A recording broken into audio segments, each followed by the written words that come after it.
Alors dans cette vidéo, on va voir un nouveau montage. Donc ce montage, ça sera un sablier électronique à LED. Donc c'est un petit peu comme un chronomètre, sauf que tous les X secondes, tu allumes une diode. Par exemple, si tu mets un intervalle de 10 secondes, et bien au bout de 60 secondes, les 6 diodes seront allumées, c'est-à-dire les 6 LED. Donc dans cette vidéo, je vais présenter le schéma électrique et dans les autres vidéos, on verra le montage ainsi que la programmation. Sachant que là, ce qui est intéressant sur ce montage-là, vraiment, c'est la gestion de l'intervalle pour allumer les diodes. Car on va remarquer que la diode s'allume au bout d'un certain temps. Et donc ça, c'est le fonctionnement de base d'une temporisation du type travail.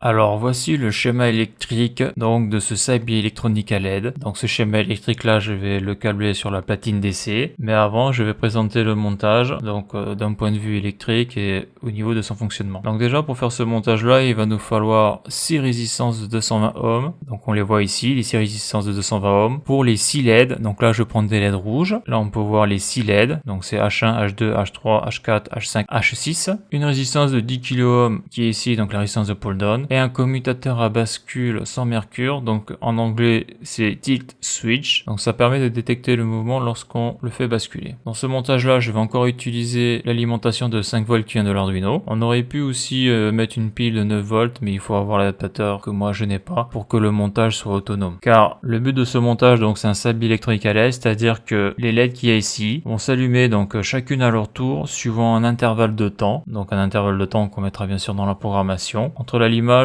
de 2 LED. Par exemple, là j'ai 6 LED. Si je mets un intervalle de temps de 10 secondes, et bien toutes les 10 secondes, je vais allumer une LED. Et donc lorsque les 6 LED seront allumés, il se sera passé 60 secondes. Donc je peux faire la même chose en mettant un intervalle de temps d'une minute, voire de 10 minutes. Quand toutes les LED sont allumées, ça veut dire qu'une heure vient de se passer. Donc il y a 6 LED. Si l'intervalle de temps est de 10 secondes, toutes les 10 secondes, une LED va s'allumer. Donc ça, je viens d'expliquer. Et donc au bout de 60 secondes, les 6 LED seront allumés. Et donc pour réinitialiser le sablier, donc ça veut dire quoi? Ça veut dire éteindre les 6 LED et de remettre le compteur à 0. Et bien il faut faire basculer le commutateur à bascule tilt switch, donc qui est ici. Donc je vais le montrer après. Donc ça c'est un commutateur à bascule. Donc ça c'est la datasheet du commutateur à bascule qu'il y a dans le Arduino Starter Kit officiel. Donc on voit à quoi ça ressemble. Ça ressemble à ça. Dans la vidéo suivante, je montrerai physiquement à quoi ça ressemble. Et donc à l'intérieur il y a une bille. Cette bille est conductrice. Là on a les deux pattes du commutateur à bascule. Donc lorsque la bille est de ce côté-là, donc on voit il y a une légère pente. Lorsque la bille est de ce côté-là, et bien ici le contact est ouvert. Et lorsque la bille est de ce côté-là, et bien le contact ici est fermé comme un interrupteur et donc le courant peut passer. Il passe ici, il passe dans la bille, il repart là. On voit qu'entre l'ouverture du contact et la fermeture du contact, il suffit juste de basculer ce commutateur à bascule de 15 degrés. Donc on voit que je vais raccorder une diode sur la broche 2, 3, 4, 5, 6, 7. Donc ça sera des broches qui sont configurées en output. Sur la broche 8, donc ça sera une entrée, ça sera l'entrée du commutateur à bascule sans mercure, car à l'époque ils en faisaient mais avec une boule de mercure, donc du métal liquide, mais ça c'est interdit parce que c'est hyper polluant. Donc le 5 volts arrive ici, il rentre sur une des pattes du commutateur à bascule, donc suivant la position de la bille, ça passe ou ça ne passe pas. Donc là le contact est ouvert, mais lorsqu'on le bascule, donc le contact se ferme, le courant passe ici, et il va directement sur la broche 8 qui sera configurée en entrée, input. Et là donc on voit toujours la résistance de 10 kΩ de pull down, pour que lorsque la bille ne fait pas contact, qu'au niveau de l'entrée numérique, que la broche 8 soit au potentiel 0 volts, c'est-à-dire que l'état soit low. Donc là, comme tu peux le voir, ce qui est intéressant, c'est qu'on allume des diodes suivant un intervalle. Donc ça ressemble très fortement à ce que l'on appelle une temporisation de travail, c'est-à-dire qu'au bout d'un certain temps, il y a un contact qui bascule. Et donc ça, on va le découvrir